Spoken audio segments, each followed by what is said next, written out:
At pagpasok po namin, may mga prinsipyo na alinsunod sa aming constitution and bylaws na kailangan ipatupad. Katulad ng sustainable development, healthy environment, yung humanist-centrist ideology, global engagement, and the like. Responsibilidad namin na hubugin ang public sector upang sa ganon maengganyo ang private sector at mga mamamayan na maging produktibo at competitive. Hindi mangyayari ito kung walang liderato na akma sa panahon na handa na mamuno. Kasi ang stake ho dito, hindi lang naman sa akin sa anak natin, sa kinabukasan. At ako'y mamamayan tulad din ni Juan de la Cruz.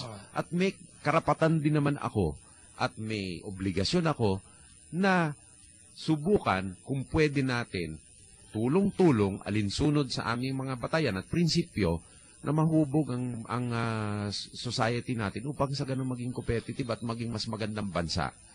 Ngayon, ito na po, palagay ko, ang last public position na aking hahanapin.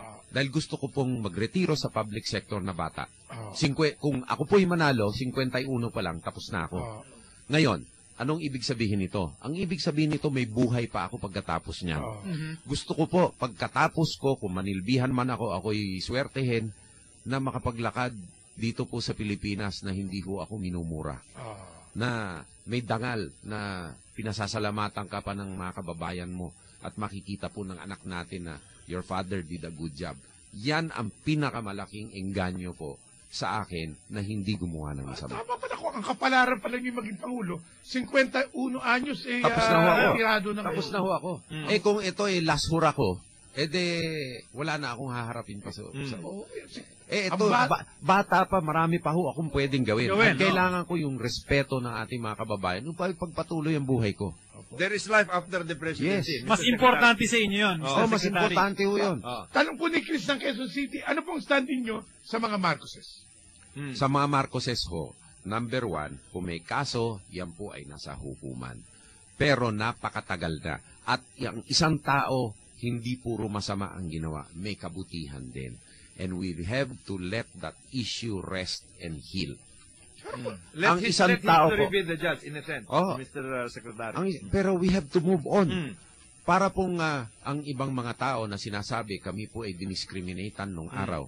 May buhay na Get a life ang ibig sabihin. We have to move on. Mr. Secretary, on a lighter side, ano ba ang balak nyo ngayon? Magpapasko? Ano ba ang regular nyong routine ng inyong ngayon pamilya? Po, ang regular routine ho, minsan, dahil 3 lang naman kami, pumapasyal kami sa ibang mga lugar. Pero ngayon ho, mananatili kami magpapahinga kasi grabe ito lang ang pahinga nyo.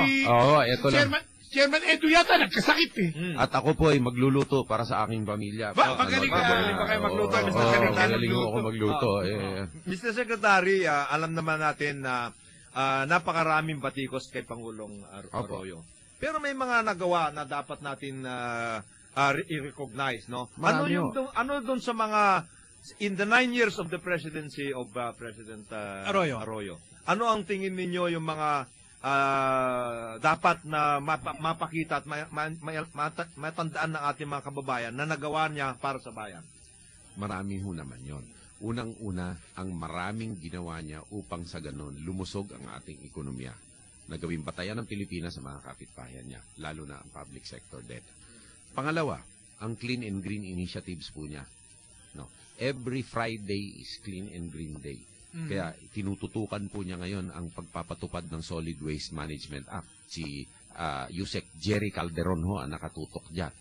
Pangatlo, ang 4P program, Pantawid, Pamilya ng Pangulo program. Napaka-importante niyan. At kinikilala po ng mga ekonomista, whether opposition o administrasyon, na kailangan ipuriin ang programa. A temporary program. Ano po? Temporary. Pang-apat, ang balansyadong approach sa peace and security sa Mindanao.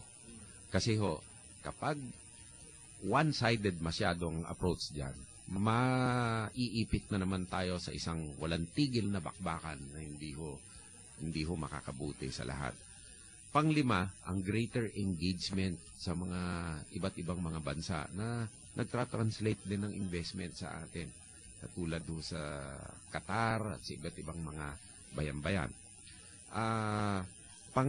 Pang-lima at pang-anim, yung infrastructure, yung RORO.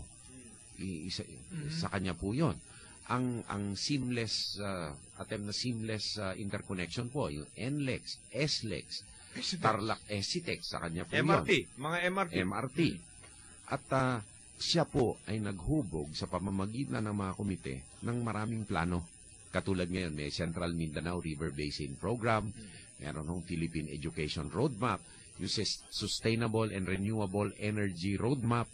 Nandyan na ho ang mga plano. Kailangan lang pagpapatupad. Yan ho ang malaking Marami palang ginawa si Pangulong Roy, Mr. Secretary. Marami ho. Bakit parang ang ano ng bansa napaka-negative? Marami. Napaka-fickle ho ng expectations ng ating mga kababayan. Kung masyadong mataas yung expectations. Masyadong mataas ang expectations. Yun na ho ang realidad ng pamumulitika dito sa ating bansa. No? Pero the place in history of anybody is set. And history shall be the judge. What we should focus on now, ano ang kinabukasan, ano ang mga plataforma, ano ang hinaharap. Dahil hindi ho, next year will be 2010. It will not be 2008 and 2007. Mr. Secretary, kung mananalo po kayo next year, ano po una niyong gagawin? Sabay-sabay ho dapat yan ho ang dapat maintindihan ng ating mga kababayan na walang unang gagawin. You have to run your departments from the first minute that you are in office. The programs should go on. So lahat po ng mga plataforma na nasabi natin, yung sustainable and renewable energy, yung 4P, peace and order, yung Education, health, basic reform, services, basic services, protection sa OFW. Economic growth. Yung Sabay-sabay yun, Sabay-sabay yun. reward Sabay-sabay program yun. for LGUs and the key government agencies. Meron hong mga key programs probably that you can concentrate on. Pero at the end of the day, it's management also ng mga existing programs. Tulad ng medium-term public How to infrastructure manage plan. the various interests na ng bansa, Mr. Secretary. But the first thing you do is to reach out and get a healing process started after the election. Pero Mr. At yan inumpisahan ko na ngayon sa sa running a positive campaign. Mr. Secretary, that will require yung pagpipili ng mga tao. Tama. Meron ba kayong masasabi ng mga tao na pinagkakatiwalaan ninyo na sa ngayon tumutulong sa inyo at asahan ninyong tutulong pagdating ng kayo maging presidente? Kasi yung mga ibang mga kandidato, marami rin silang mga ganon, kaya lang iba-ibang grupo, kaya hindi makakapagtrabaho kung walang 1,000 advisors. Ang dami mga ganon eh. Ay baka baka ini-elect natin sa Malacanang hindi lang kayo. Baka ini-elect natin sa Malacanang Lahat ng advisors nyo. Yan po ang napakalaking pakinabang na nakapagsilbi ako bilang miyembro ng kabinete.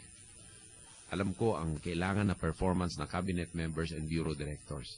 At alam ko na kung ano ang kinakailangan per department. May general feel at idea as NDCC chairman, you work with all of them. At nakikita ko na ang magnitude ng functions ng Pangulo. Kaya ang advisors, alam po nila, those close to me, that my standards are very high. And there are roles to be played, missions to be fulfilled.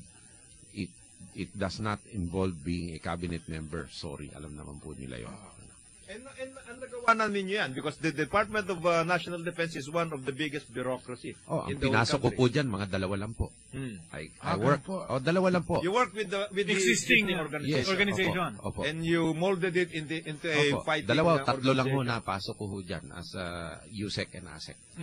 Talagang in-enhance lang nyo yung mga nandun na. Opo. O kasi, yun ho ang minsan yung problema ng continuity because parang bang ang pagpasok ng mga iba, bago sila, ang tingin nila sa dadatnan nila parang mga walang May kwenta conquering, ito. may ang dating conquering army. Conquering Hindi maganda yun. Oh. Sana ganyan din si Secretary Angie Reyes, no? Ikaw naman, huwag tayo pasok yun. Oh, pero Anyway, wala tayong oras. We will do this again. By February siguro. Kasi, alam mo, ang daming mga tanong na hindi ko nabasa. Pero wala na tayong oras. Yung natitira nating oras, ibibigay natin kay Secretary Gibo, pagkakataon para sa mensahe mo sa ating mga kababayan.